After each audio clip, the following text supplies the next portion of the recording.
जितना ज्यादा इन दोनों में संतुलन होगा, आप उतने ही ज्यादा विवेकशील बनेंगे, उतने ही कम अशांत होंगे और आप ऊंचे स्तर का बोध कर पाएंगे। हम यहां बोध के बारे में क्यों बात कर रहे हैं? चंद्रमा और बोध बहुत जुड़े हुए हैं। चंद्रमा और हमारा जन्म। नमस्कारम सद्गुरु। कल प्रधानमंत्री ने घोषणा की कि जहां चंद्रयान-3 उतरा है उस जगह का नाम शिव शक्ति रखा जाएगा। लेकिन चंद्रमा, अंतरिक्ष और पृथ्वी पूरी मानवता के हैं। तो क्या ये ठीक है कि चंद्रमा पर किसी स्थान का नाम किसी विशेष संस्कृति के देवी या देवता के नाम पर रखा जाए? Thank you. सीधे सीधे भारतीय राजनीति में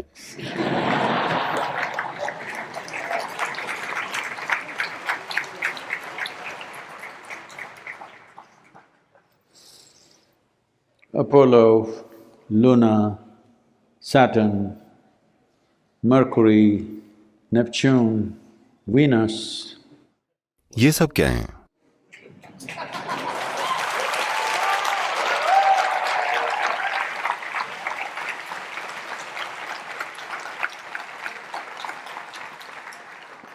ये सभी यूनानी देवी देवता हैं। क्या इसका मतलब है कि ग्रहों का सिस्टम यूनानियों का है? कम से कम हमने वहां लैंड तो किया।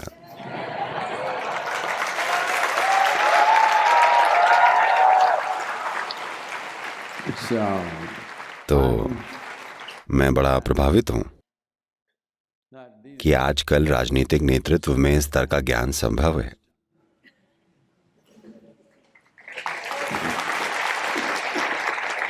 लेकिन सबसे पहले आपको यह समझने की जरूरत है कि शिव शक्ति किसी देवी और देवता के नाम नहीं है। हम दो मूलभूत शक्तियों की बात कर रहे हैं, घड़ी की दिशा में, घड़ी की विपरीत दिशा में, पुरुष गुण, स्त्री गुण। देखिए, दूसरी संस्कृतियों में वो इसे यिन और यांग कह सकते हैं और कितनी सारी दूसरी चीजें भी। सूर्य और चंद्रमा, ईड़ा और पिंगला। विज्ञान और आध्यात्म विज्ञान दोनों के कई सारे पहलू हैं जिस पर हम चर्चा कर सकते हैं। लेकिन वो महत्वपूर्ण बात जो आपको समझने की जरूरत है वो ये कि इस सृष्टि में सभी भौतिक अभिव्यक्तियां दो ध्रुवों के बीच घटित होती हैं। इसमें संदेह की कोई गुंजाइश ही नहीं है। ये चीज उस सभ्यता से नहीं आई है जिसे हम भारत कहते हैं। हालांकि ये पहली सभ्यता है जिसने इसके बारे में बात की है, लेकिन आज आधुनिक विज्ञान ने इसे बिना किसी शक के स्थापित कर दिया है कि हर वो चीज जो भौतिक है वो किसी न किसी तरह से घूम रही है या अपने आप ही परिक्रमा कर रही है, घूम रही है। तो इन परिक्रमाओं में अगर आप देखें, सिर्फ दो ही तरीके हैं कि कैसे सब कुछ घूम सकता है, क्लॉकवाइज या एंटी क्लॉकवाइज। लोग इसे ऊपर और नीचे कहते हैं, लेकिन सिर्फ दो ही तरीके हैं। ये हजारों अलग अलग तरीकों से नहीं घूम सकती है, ये सिर्फ दो तरीकों से घूम सकती है। इन दोनों को हम शिव शक्ति कहते हैं। और ये बात शानदार है कि उस स्थान को उनके अपने ही नामों से पुकारने के बजाय, जैसे कि उन्होंने अतीत में किया है, हम इसे सही शब्दों से पुकार रहे हैं जो कि पूरे ब्रह्मांड के लिए मायने रखेगा।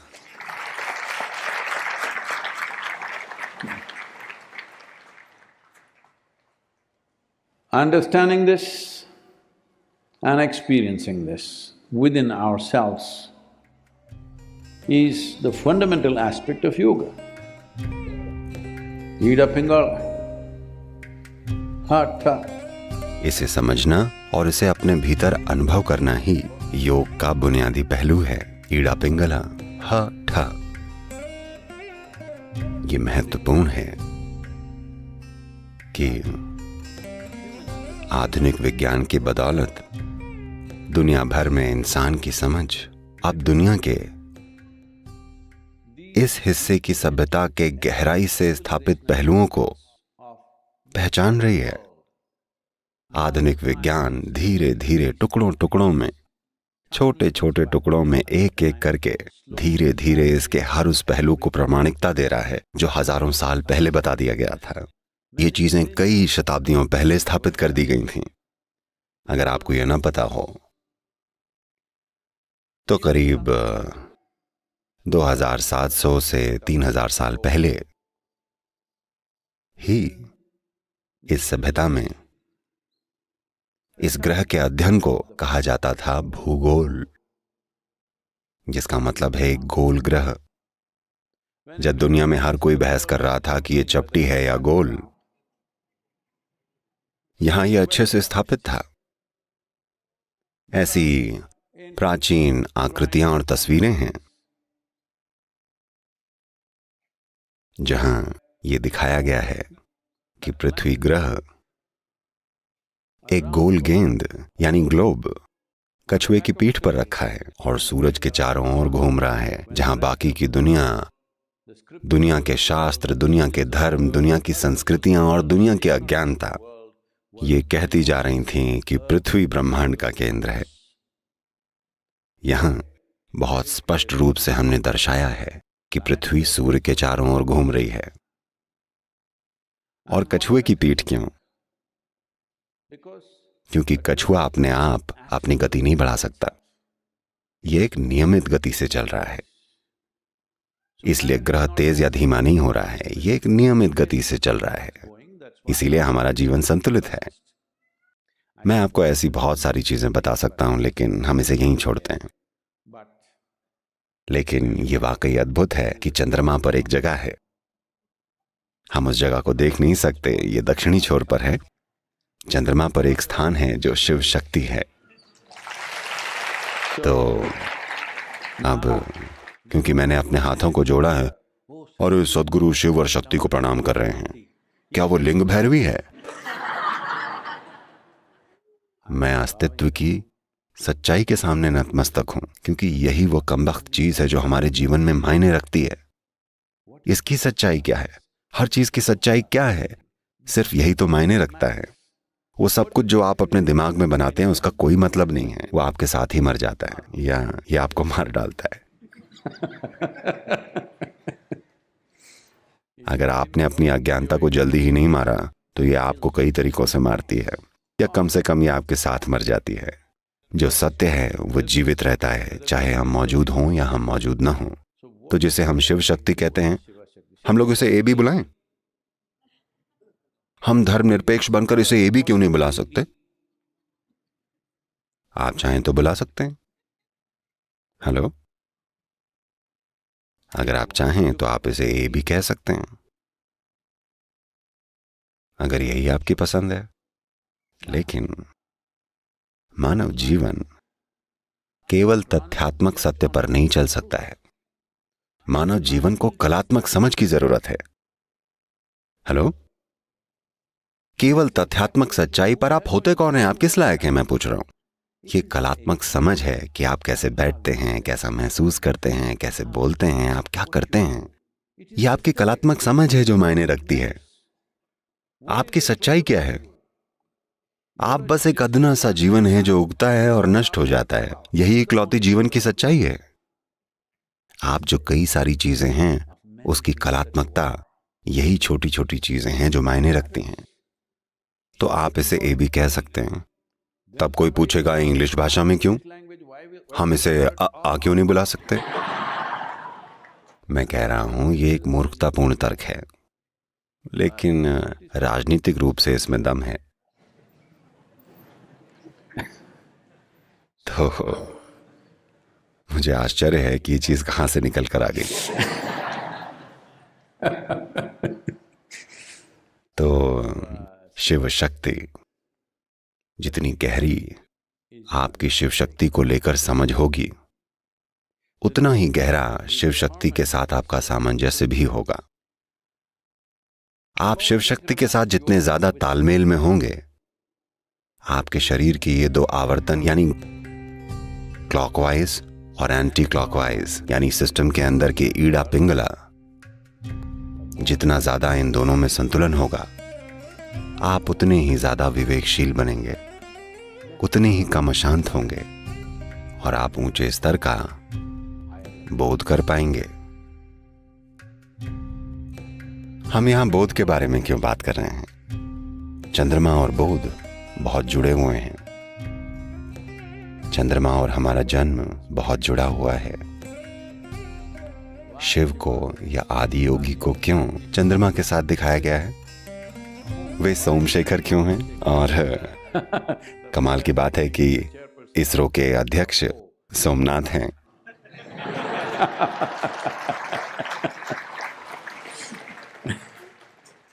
मैं उनसे बात कर रहा था और मैंने कहा, आपके माता पिता ने आपका नाम इतना सटीक कैसे रख दिया?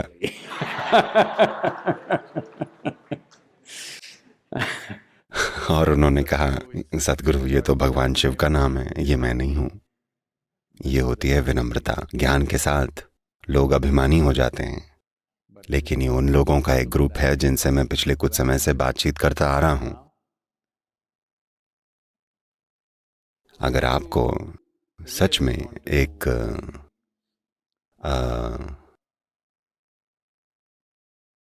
वातावरण देखना है, मैं इसे आध्यात्मिक प्रक्रिया नहीं कहूंगा, लेकिन आध्यात्मिक रूप से विकसित होने के लिए जिस वातावरण की आवश्यकता होती है, अगर आपको उसे देखना है, हो सकता है कि लोगों को लगे कि मैं इसरो की हालिया सफलता के चलते इसे बहुत ज्यादा खींच रहा हूं, लेकिन मेरा यकीन मानिए, आप वहां जाइए और देखिए, आप देखेंगे वहां का माहौल हमारे जैसा है। कोई हैं जिसे मैं करीब से जानता हूं, वो वहां गए और मुझे बताया, सतगुरु ये सभी वैज्ञानिक और वहां काम करने वाले सारे लोग वो ईशा के साधकों की तरह काम कर रहे हैं, ईशा वॉलंटियर्स की तरह। मैंने कहा, हाँ मैंने भी ऐसा महसूस किया। उन्होंने वातावरण बनाया है, उन्हें बस थोड़ी सी आंख की जरूरत है और वहां पहुंच जाएंगे। क्योंकि अगर कुछ भी होना है तो आपको माहौल चाहिए होता है, आपको वातावरण की जरूरत होती है। इस ग्रह पर चीजें हो रही हैं क्योंकि यहां वातावरण है। चंद्रमा पर ज्यादा कुछ नहीं हो रहा है क्योंकि वहां कोई वातावरण नहीं है। आप इसे समझिएगा, यहां एक अच्छा वातावरण है जिसने आपको थाम के रखा है, जैसे आपको अपनी मां के गर्भ में रखा गया था। आज भी धरती मां ने आपको अपने गर्भ में धारण किया हुआ है। ये दबाव, ये ऑक्सीजन का लेवल, विभिन्न गैसों का लेवल, ये सब आपको इस जगह पर रहने के लिए बहुत जरूरी है। अगर दबाव बढ़ जाए आप कुचल जाएंगे, अगर ये कम हो जाए आप सांस नहीं ले सकते, आप बिखर जाएंगे। ये एक तथ्य है। अभी आप जो यहां बैठे हैं तो आपको थाम के रखा गया है, और कितनी शिकायतें हैं। हेलो, कितनी सारी शिकायतें हैं, विश्वास नहीं होता। अब शिव शक्ति,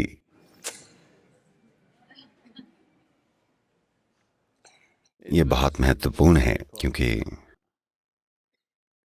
एक तरह से ये शिव शक्ति का मिलन भी है, क्योंकि मानव जीवन पर चंद्रमा का प्रभाव बिल्कुल सीधा है।